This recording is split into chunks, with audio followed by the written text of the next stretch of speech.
चलता रहूंगा पथ पर, चलने में माहिर बन जाऊंगा। या तो मंजिल मिलेगी या फिर एक अच्छा मुसाफिर बन जाऊंगा। नमस्कार दोस्तों, मैं अजय शर्मा, बहुत बहुत स्वागत आपका मेरे YouTube चैनल पर। आज मैं स्टूडेंट्स के लिए लेकर आया हूं एक ऐसा वीडियो जिसमें मैं उन्हें ये बताने का प्रयास करूंगा कि वो घर पर रहकर सेल्फ स्टडी को कैसे कर सकते हैं। तो चलिए देर ना करते हुए हम चलते हैं अपने वीडियो की तरफ। साथियों, वर्तमान समय में कोरोना काल के चलते हुए स्कूल्स बंद हैं और बच्चे हमारे स्टडी या पढ़ाई को लेकर काफ़ी चिंतित हैं। दिक्कत यहाँ से आ रही है कि अभी तक कभी भी उन्होंने, वो क्लास 1 से लेकर 12 तक के विद्यार्थी हों, कॉलेज के विद्यार्थी हों, उनने घर पर कभी खुद से स्टडी ज़्यादा नहीं की और इस वजह से वो आज अपनी स्टडी को कंटिन्यू नहीं कर पा रहे हैं या करने का प्रयास भी कर रहे हैं। तो कई सारी चीज़ों में वो कंफ्यूज हो जाते हैं और अपनी पढ़ाई को सुचारू रूप से नहीं चला पा रहे हैं। तो ऐसी स्थिति में भाई आपको कैसे पढ़ाई करना है, ये वीडियो उन सभी के लिए महत्वपूर्ण है जो घर पर सेल्फ स्टडी करते हैं, चाहे वो किसी कॉम्पिटिशन एग्जाम की तैयारी कर रहे हों या अपनी रेगुलर स्टडीज की कर रहे हों। जो लोग कॉलेज में होते हैं, कंपटीशन एग्जाम की स्टडी कर रहे होते हैं, वो तो मोस्टली सेल्फ स्टडी ही करते हैं, तो वो भी इन ट्रिक्स को सीखकर आसानी से अपनी स्टडी को जारी रख सकते हैं। अब आपको घर पर सेल्फ स्टडी करना है तो कौन कौन सी बातों को ध्यान में रखना है, कौन कौन से ऐसे टिप्स हैं जिनको यदि आप फॉलो करोगे तो आप अपनी पढ़ाई को अच्छे से कर पाओगे। सबसे पहली चीज, सेल्फ स्टडी यदि आपको करना है तो सबसे पहली जरूरी चीज होती है ओवरव्यू। ओवरव्यू मतलब आपको पढ़ना क्या है, आप किस चीज को पढ़ना चाह रहे हैं उसको पहले जानिए, उसको पहले समझिए। आपने उसे जान लिया, उसका एक ओवरव्यू लीजिए, आप पूरा समझिए मुझे किन बुक से पढ़ना है, किन किताबों से पढ़ना है, कौन से वीडियोस देखने हैं, कौन से लेक्चर्स देखने हैं, इन सब बातों को समझ लीजिए। पहला आपका काम यही है। दूसरा काम अब आपको क्या करना है, जब आपका ओवरव्यू कंप्लीट हो गया तो दूसरी चीज आती है उस ओवरव्यू को पूरा करने के लिए, उस काम को करने के लिए एक प्लान को बनाना। क्योंकि भाई देखो, जब तक प्लान नहीं होगा, किसी भी काम का प्लान यदि नहीं करोगे, वो काम कभी भी सफल नहीं होता। ये 101% सही है। आपको प्लान तो करना ही होगा। तो आपने जो ओवरव्यू लिया है, आपने जो एक टारगेट सेट कर लिया है कि मुझे ये पढ़ना है, उसके लिए अब आप एक प्लान डिजाइन कीजिए। तीसरा काम अब आपको क्या करना है, उस प्लान को सक्सेस करने के लिए अगला जरूरी काम है स्टडी को शुरू करना। और स्टडी को शुरू करने के लिए आपको फोकस करना होगा उस समय का जहां पर आप उस स्टडी को कंटिन्यू कर पाएंगे। तो जब आपने प्लान बना लिया, उसके बाद बेस्ट टाइम ऑफ स्टडी है क्या आपका। देखो, सबके लिए टाइम अलग अलग हो सकता है। कोई सुबह के समय कंफर्टेबल होता है, कोई दोपहर में कंफर्टेबल होता है, कोई शाम को या नाइट को।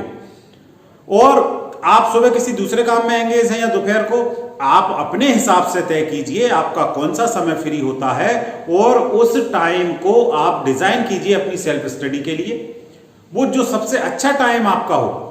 और आप अपने टाइम को कैसे मैनेज करें, इसके लिए मैंने एक वीडियो डाला हुआ है, टाइम मैनेजमेंट के टिप्स उसमें दिए हैं, उसको आई बटन पे आपको मिल जाएगा, उसे क्लिक करके उसे भी देख लेना। आप अपने टाइम के एक एक मिनट का यूज कर पाओगे कैसे करना। तो बेस्ट स्टडी टाइम आपको चुन लेना है। अब इसके बाद सबसे जरूरी चीज आती है हमारा अगला पॉइंट, अब हमें काम को शुरू करना है, स्टार्ट करना। तो काम को शुरू करते हैं। अब हम अपनी सेल्फ स्टडी को यहां से स्टार्ट करते हैं। तो देखना भाई, यहीं पर सबसे जरूरी और महत्वपूर्ण बात है, इसको समझ लेना। आप मोटरसाइकिल चलाना सीखे, आप साइकिल चलाना सीखे, आपने किसी गाड़ी को चलाना सीखा, तो आपने देखा होगा कि जैसे ही आप चलाना सीखते हैं, पहले ही दिन आप उस गाड़ी को लेकर हाईवे पर नहीं चले जाते 120 की रफ्तार से चलाने। यदि आप ऐसा करते भी हैं तो 99.9% चांस है कि आप दुर्घटनाग्रस्त होंगे। सेम कंडीशन आपको यहां भी रखना है। यदि आपने सेल्फ स्टडी को शुरू किया है, आप पढ़ना चाहते हैं, जब आप स्टार्ट करें तो पहले ही दिन ओवर स्पीड ना करें। आप ज्यादा तेजी से आगे जाने की ना सोचें, क्योंकि यदि आप ऐसा करेंगे तो बिल्कुल 100% चांस है कि आप दुर्घटनाग्रस्त होंगे। दुर्घटना क्या होगी, पहले ही दिन, दूसरे दिन आपका मन ही नहीं लगेगा, आप किताबों को एक तरफ कर देंगे, पढ़ना सब बंद, पहले दिन से ही पढ़ाई बंद हो जाएगी। तो इसलिए आपको अपनी जो स्टडी है उसको स्टार्ट करना है, लेकिन स्लोली स्टार्ट करना है, बहुत धीरे धीरे स्टार्ट करना है, बड़े प्रेम से स्टार्ट करना है। छोटे से टॉपिक, पहले दिन दूसरे दिन छोटे टॉपिक रखिए, कम टॉपिक रखिए, 15 मिनट का टाइम देना, 5 मिनट का देना, 20 मिनट का देना, जो सूटेबल हो वो देना, 5 घंटे मत देना। ठीक है, तो यदि आप अपने स्टार्ट को स्लोली करते हैं, आराम से करते हैं, तो मुझे उम्मीद है कि आप इजीली आगे तक जाएंगे।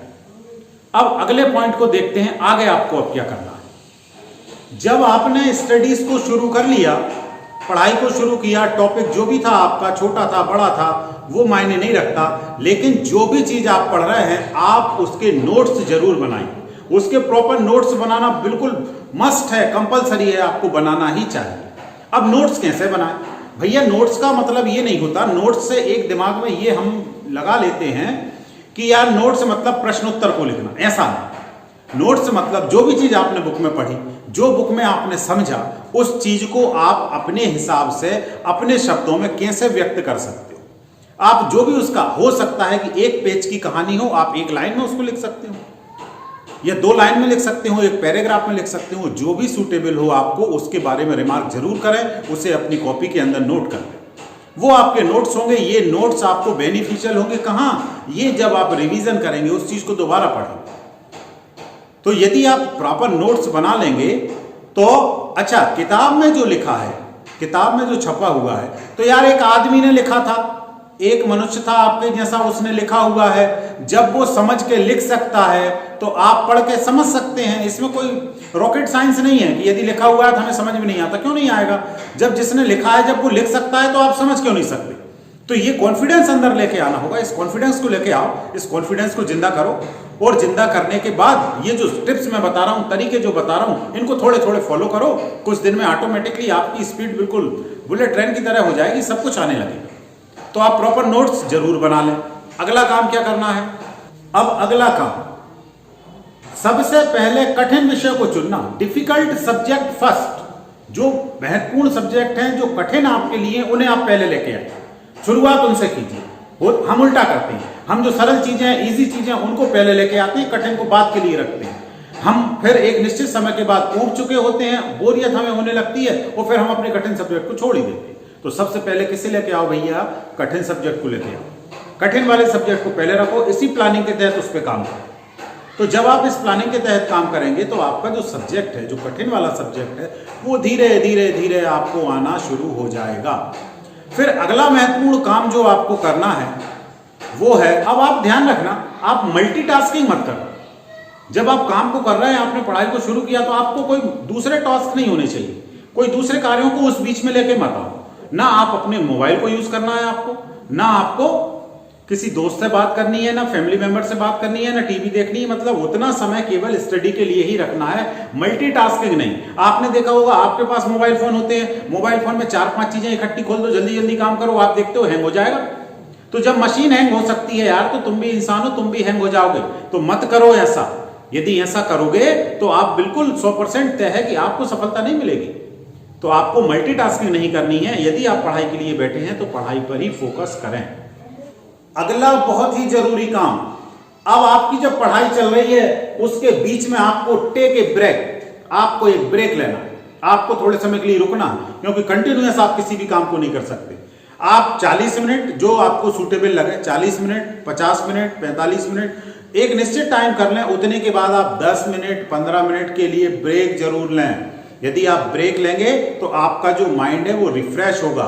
और उस ब्रेक में, या आप स्टडी कर रहे हैं, पढ़ाई कर रहे हैं, उस समय भी एक पानी की बोतल जरूर पास में रखा करो।